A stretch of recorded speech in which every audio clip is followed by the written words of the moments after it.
Este podcast pertenece a la red Podcast SN.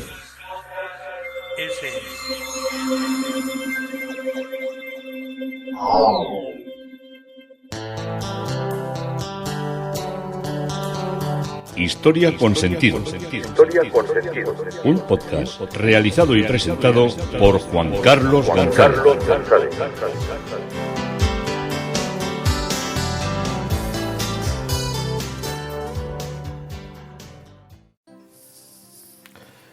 Un saludo a cuantas personas me escuchan a través de las redes sociales, de Facebook, de Twitter, de mi página web Historia con Sentido y de la red de podcast SM. Yo soy Juan Carlos González y un día más encantado de acercaros un espacio de la historia. Hoy el tema propuesto es la mezquita de Archidona. Vamos a adentrarnos en lo que fue el castillo y en lo que fue la alcazaba y en lo que fue la mezquita de la época andalusí y después de la época nazarí, y también vamos a ver la ermita, que es ahora donde en su interior una parte se ve o se nota la inconfundible presencia de lo que fue la arquitectura antigua de la construcción de la mezquita, que no deja de ser original, como ha pasado en muchos enclaves donde está fundida una con otra. Cuando solía llegar el verano en las latitudes norteñas donde yo vivía, solíamos ir al monte. Ir al monte era salir a la montaña, pero no hacíamos grandes expediciones que tuviéramos que tomar un autobús o un tren, sino que salíamos de casa, y como el monte en la montaña la teníamos pegado, pues empezábamos a subir, normalmente hasta dos ermitas, que eran las que marcaban las montañas cercanas. Por una parte la de Santa Bárbara y por otra parte la de la Antigua. Y en el camino de Santa Bárbara, que era el más cercano a cuando yo era más niño, pues era un camino bastante empinado y era un camino, por así decirlo, la palabra no es estética, pero sí con menos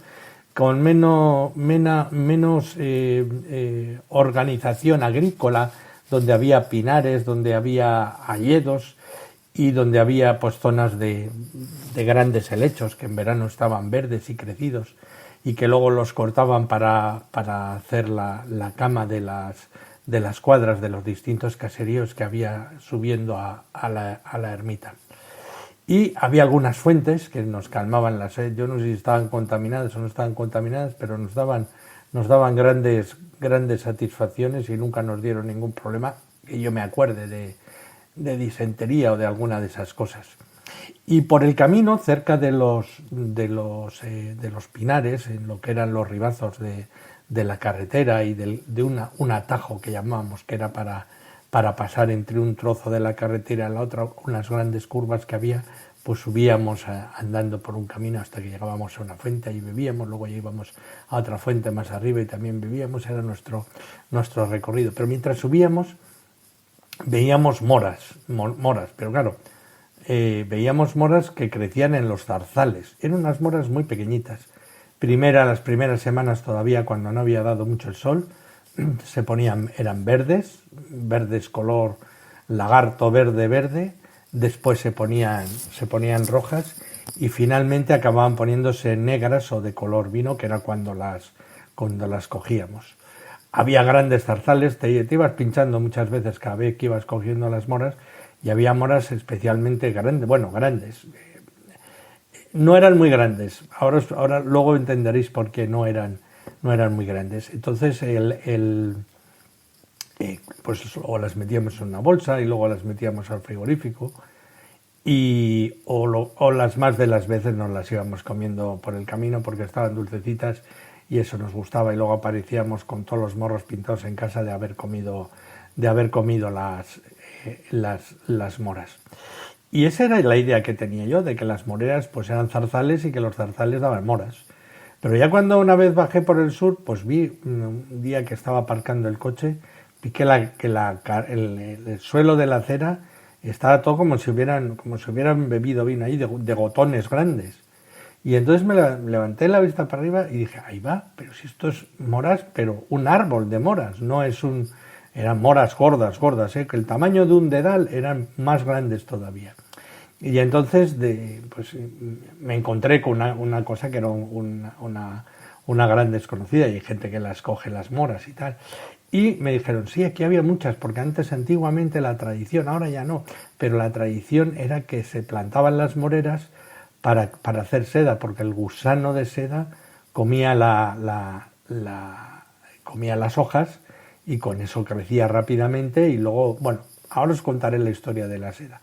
Y entonces, pues también me sonó eso, y digo, ahora empiezo a entender por qué la zona de la alcaicería de Granada, ahora tiendas de recuerdos en esencia, era la zona, las tiendas donde se comercializaba con la seda. Tenía 9 puertas que las cerraban por la noche, y allí se quedaban los mercaderes para que nadie les robara ni les asaltaran, y eso era la alcaicería. Ahora ya os digo, ahora es una zona de recuerdos.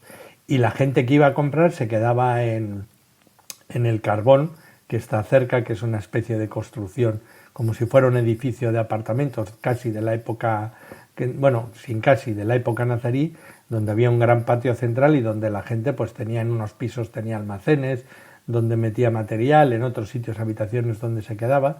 Bueno, era una cosa muy, muy simpática, con una fuente en el centro, el Corral del Carbón, que ahora todavía, si queréis, podéis verlo, está muy, muy recuperado, muy elegante, y es una visita que se puede hacer gratis dentro de Granada. Y te das cuenta cuando ves que estaba la alcaicería, y cuando tuvieron que hacer un edificio tan grande, para la época era grande, para los mercaderes que venían a comprar seda, de la importancia que tuvo la seda para el comercio granaíno.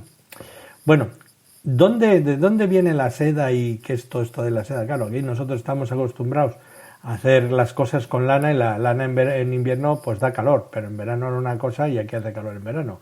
El verano era una cosa que era insoportable, y entonces pues se planearon pues el lujo, la riqueza era en verano llevar ropa fresca, ropa hecha de seda, que era la que te vendían, lo conocíamos entonces, los moros, la zona andalusí y la zona luego nazarí.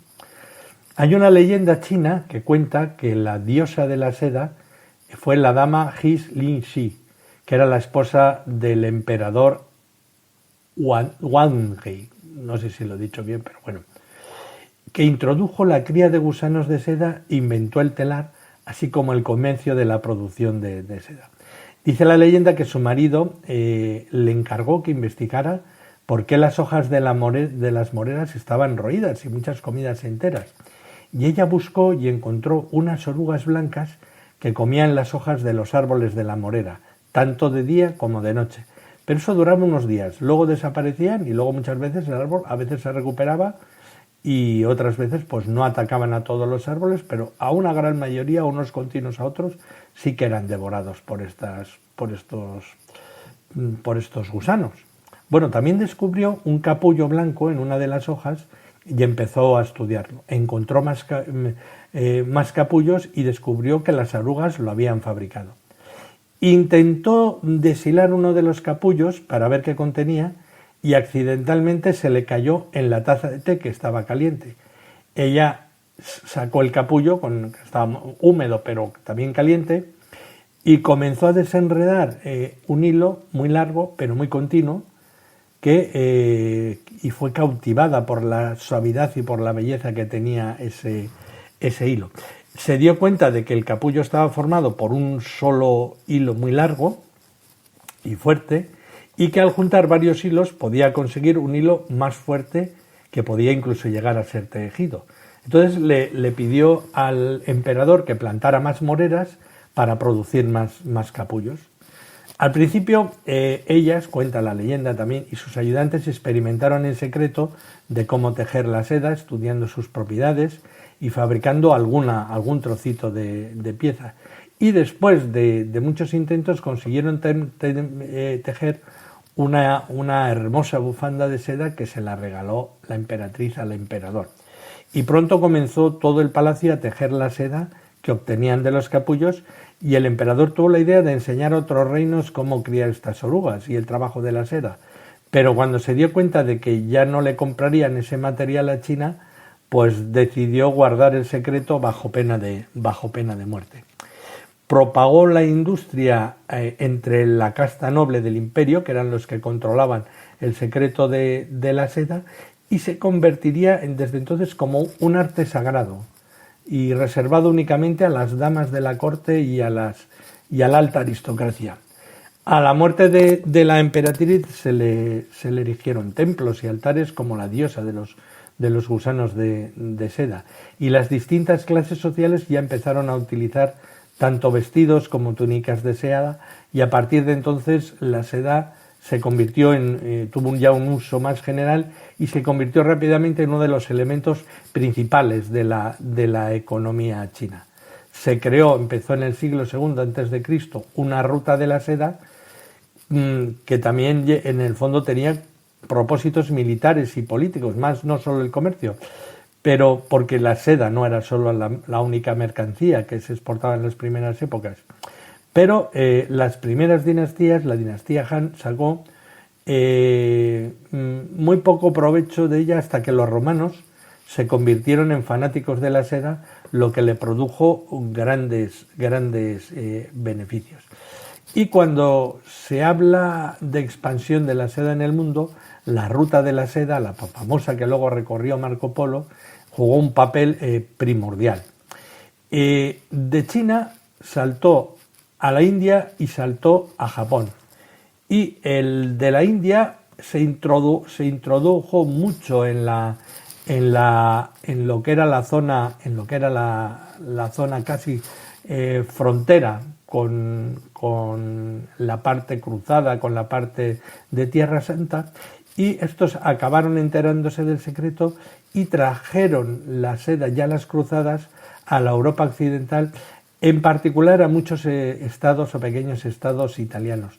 Pero como el tiempo a veces y el cultivo y los gusanos y todo era como más una cosa como allí estaba y venía un pájaro y se comería la larva, digo yo. Entonces, claro, todo esto tendría que ser, tuvo una influencia pues muy despacito, hasta que ya se convirtió en un mundo que abrazó de una manera ya destacada el uso de la seda para sus vestimentas. Y recordar, por donde hemos arrancado, que en la zona de Archidona, de la que os estoy hablando, la zona de Granada, fueron unas zonas que tuvieron un influjo y unos grandes telares donde se trabajó la seda. Y volvemos al castillo de Archidona, donde nos habíamos quedado arriba, en las murallas. La habían conquistado los cristianos, había pasado de ser andalusí a ser nazarí a ser cristiana. Y contemplamos, cuando llegamos arriba, después de esa espectacular subida que os dije, contemplamos las murallas. Es un cinturón de murallas que había reconstruido a la mar, y en ellas se elevan fuertes torres cilíndricas, redondas principalmente, y otras cúbicas para las poderosas puertas, y un precipicio que impedía cualquier ataque. Se conserva restaurada una parte de la Puerta del Sol, que está abierta hacia levante, con un acceso en recodo y con un segundo piso en la parte alta, y está construida con mampostería reforzada en los ángulos con ladrillos. Esta suele ser casi toda la estética que tienen los muros ya propiamente nazaríes. Hay algunos también que tienen los esquinazos de piedra, pero muchas veces los refuerzos y la línea desde donde estaban las tiradas para levantar la muralla solían ser de ladrillo. El castillo, como os digo, era un baluarte prácticamente inexpugnable, situado en lo alto de una formación rocosa. Está a 946 metros de altitud sobre el nivel del mar, y en las partes norte y oeste apenas tiene murallas, ya que son dos tajos tan profundos que no hace falta ni levantar muralla, porque por ahí no va a subir nadie. Y la parte sureste y suroeste, en pronunciada pendiente, está fuertemente defendida por 3 líneas de murallas, de las que se conservan actualmente solo 2. La primera muralla delimitaba la alcazaba, donde se encontraban 6 torres, la puerta de la fortaleza, la mezquita, el alcázar y el aljibe. El aljibe imprescindible para mantener el agua fresca para vivir. Que ya sabéis que les echaban salamandras para que el agua estuviera fresca y no criara bichos. Una cosa que me enteré en mi última visita que hice al castillo de Mauclín. Y a 200 metros se sitúa la segunda muralla que recorre la ladera del cerro rodeando los elementos urbanos de la Medina. Para que os hagáis una idea, disponía de 14 torres y varios accesos, destacando las que os he dicho que están restauradas, que es la Puerta del Sol y la Puerta de la Ciudad. La construcción original de época califal fue reforzada primero durante la dominación almohade y posteriormente durante los reinados nazaríes. Y las técnicas de construcción aplicadas en este castillo de Archidona son la mampostería enripiada, concretada, y el tapial calicastrado, que es la pared de cal. Cuando decimos mampostería enripiada es que sobresale en ciertos momentos, que no es una cosa perfectamente dicha. La mampostería esta enripiada fue la principal técnica empleada también por los nazaríes en la reconstrucción de las murallas de Archidona, y consiste en formar hiladas de piedras toscas o ligeramente retocadas a martillo y rellenar los huecos con materiales de desecho de la obra. Estos trozos son los que se llaman ripios, de ahí viene enripiada. Y este tipo de construcción no es excesivamente resistente y tiende a sufrir corrimientos, pero se suele reforzar con sillares en las esquinas o con ladrillos. Pero tiene una ventaja, que es sobre todo rápida, que no tienes que estar tallando la piedra, te vale cualquier piedra con tal de que tenga una cara más o menos recta. Otra época utilizada por los nazaríes fue la mampostería concertada, que utiliza piedras grandes dispuestas en hiladas horizontales, las cuales están separadas por filas o verdugadas de lajas de piedra, así como ripios para calzar cada uno de los mampuestos. Y las de mayores dimensiones, que solían ser entre 30 y 45 centímetros, se colocaban en la base para dar una mayor estabilidad a la muralla, y sobre ellos se iban colocando otros menores. Se han identificado 5 fases en la construcción del castillo. La primera dataría de los siglos IX a X y corresponde a la pequeña fortificación levantada sobre una base de restos romanos. La segunda fase, de los siglos XI al XIII, se conserva una torre de acceso a la alcazaba, que es de planta rectangular y que fue reconstruida empleando el tapial calicastrado. La tercera fase es del siglo XIII y se identifica por un lienzo de mampostería concertada localizado en la primera muralla defensiva. La cuarta fase es del siglo XIV, de la época nazarí, se aprecia en un aparejo de mampostería enripiada de las torres y de lienzos de la muralla del castillo, y la última fase corresponde a la reforma realizada en la época moderna, con la reconstrucción y el revestimiento de las partes deterioradas utilizando ya cal y cemento moderno. La mezquita que se encuentra arriba forma parte en la actualidad, como os he dicho, de la ermita de Nuestra Señora de Gracia. Al templo se accede por un patio semiporticado del siglo XVIII, y ya en su interior puede contemplarse en primer término el alzado de la sala de oración, que era el hajam de la mezquita andalusí, con arcos de herradura sobre columnas de fustes que serían posiblemente romanos. Y la zona del presbiterio, con bóvedas elípticas y decoración de yesería, refleja la reforma de los siglos XVII y XVIII. La iglesia está presidida por el lienzo de la Virgen de Gracia, y entre el patrimonio histórico que acoge merece destacar también una pila bautismal de cerámica vidriada sevillana de fines del siglo XV. Y la torre conserva parte de su estructura y termina en un alminar, que era en la que terminaba, era una torre, pero entonces terminaba en un alminar musulmán. Para entender este enclave de culto, la mezquita de un lugar podría adquirir el rango de aljama si la población reunía una serie de condiciones, un número de vecinos, entre otras, y podía permitirse contar con los servicios de un imán para pronunciar la jutba, la predicación, y dirigir las oraciones de los viernes. Y las mismas fetuas proporcionaban algunos datos sobre los salarios del personal religioso, de cómo iban contando. Son los libros de cuentas de las mezquitas.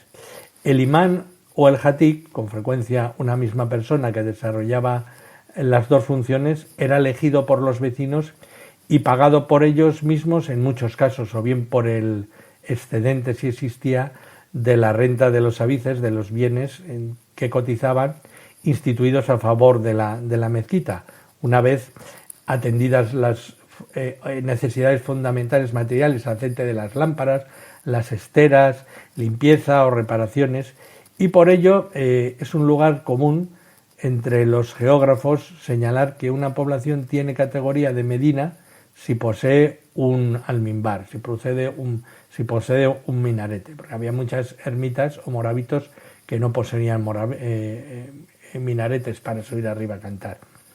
A esto se añade que las jutbas son declaraciones de apoyo y de sumisión a lo que era el poder central, por lo que el almimbar es un símbolo de la presencia de la autoridad en un lugar, de una dependencia, al menos teórica, de los habitantes respecto a ella. De ahí que las mezquitas mayores de las capitales de provincias estaban sujetas siempre a las decisiones del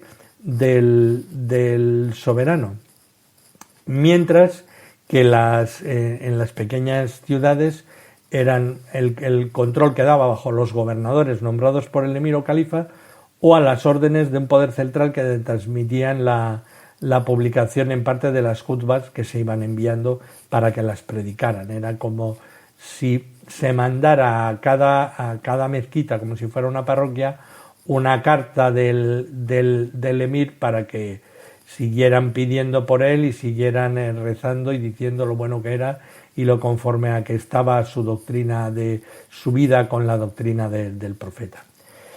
Estas pequeñas mezquitas, en pequeñas localidades, el personal dependía, como os digo, directamente de los que le ponían. Y en nuestro caso, la iglesia, al tener minarete, pues ya nos damos cuenta que no era tan pequeña la cosa como estamos viendo. Había unas tipologías de mezquitas. El primer tipo eran las mezquitas de planta longitudinal, más profunda que de ancho y que de largo, que en algunos sitios se pueden hacer monumentales y que son las que vemos, por ejemplo, en la mezquita de Al-Aqsa, en Jerusalén, en una parte de Córdoba. Y luego tuvieron estos minaretes, de los que estoy saltando conceptos, pero están dentro de todo lo mismo, porque estamos hablando de una mezquita que tenía su minarete. Y estos adquirieron mucha importancia en la época almorávide y almohade. El ejemplo más claro de todos peninsularmente, la Giralda de Sevilla, que era el gran torreón, la gran obra colosal que todavía nos deja el estumbao como una de las obras más altas de lo que era la humanidad musulmana, sin ninguna duda. Y siempre los almorávides fabricaron magníficos construcciones de este tipo por el papel simbólico y de proclamación de la fidelidad desde la que se llamaba a los fieles, que representaba el tener una buena torre. La jutba era un aspecto esencial en lo que era la doctrina religiosa, tanto almorávide como almohade. No en vano, ambos movimientos surgieron en torno a personajes que se sirvieron de la palabra para dar a conocer sus enseñanzas y extender el dominio. Junto a la yafit y la jutba fue el medio, como os digo, de defender y difundir la doctrina, de proclamar el poder y de defender la legitimidad. Y gracias a la adopción de la lengua bereber en la llamada a la oración y en los sermones, la divulgación de ese nuevo mensaje fue mucho más amplia que cuando se empleaba el árabe puro en todo lo que eran las predicaciones y las llamadas a oración. Además se acentuó un contenido moralizante y doctrinal, así como un carácter muy, muy, muy político. Y esas mismas fórmulas fueron las que aparecieron muchas veces inscritas, los arranques de las predicaciones o la repetición de las predicaciones, la que aparecía muchas veces escritas dentro de lo que eran las paredes de las mezquitas como labradas y desde las que arrancaban la predicación. También hubo aljamas rurales, que eran unos sencillos edificios de madera o con un pequeño torroncito también de madera, y se carece de restos y de datos concretos, porque muchos fueron derribados y eran además unas cosas pequeñas y se hicieron o bien casas encima o ermitas. La mezquita de Archidona, hoy ermita de la Virgen de Gracia, pues ha sufrido grandes reformas en época cristiana, y en cuanto al alminar corresponde probablemente con la época nazarí, cuando la antigua capital malagueña recuperó cierto relieve y se refuerzan las murallas de Archidona para defender esa ruta. Las arquerías de la sala de oración pues se apoyan en fustes antiguos con rudimentarios capiteles lisos, y en época cristiana se reforzó el muro de la quipla con huesos contrafuertes. Tal vez un posible modelo de estas salas de oración de formato apaisado pudo ser la propia aljama cordobesa en su primera fase, la fundada por Abderramán I, que era un perfecto cuadrado dividido en dos mitades, una ocupada por el oratorio y otra por el patio, proporciones que se imitó la imitó la primera aljama de Zaragoza ya en el periodo de Miral, y la tradición cordobesa también explicaría que las naves sean perpendiculares a la quiva y no paralelas, como ocurre en edificios con esta planta en otros lugares del Islam.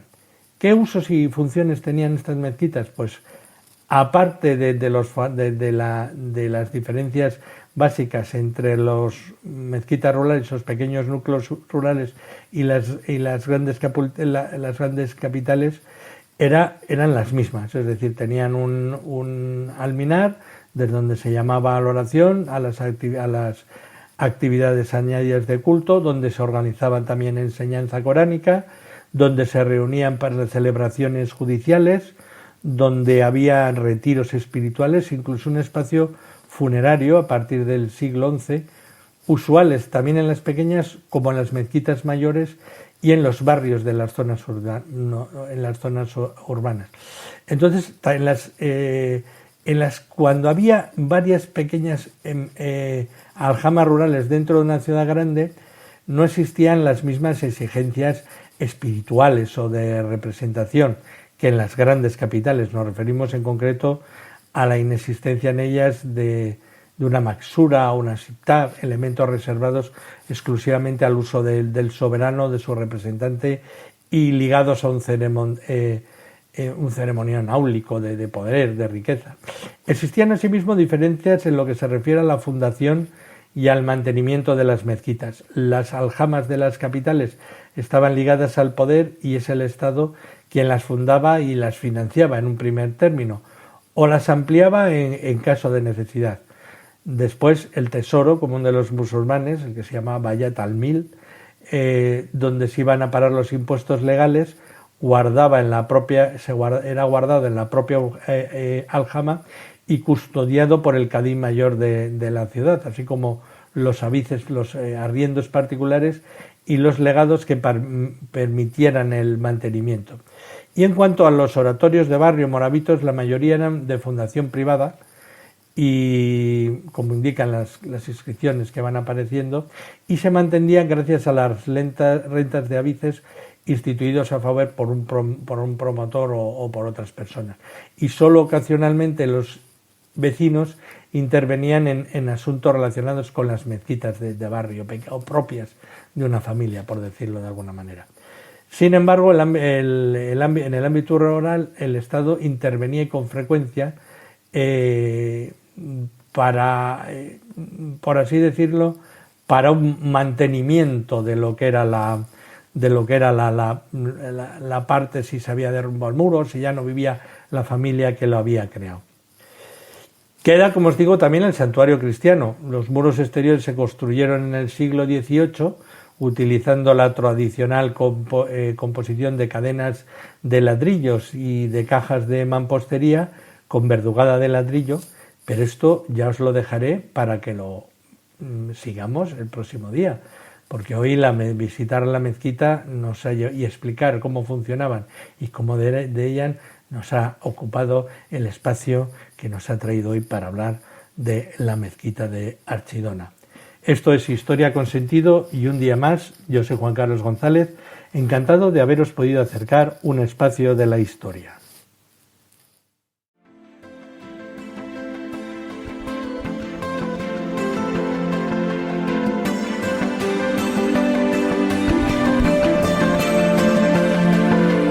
Hasta aquí un episodio más de Historia con Sentido.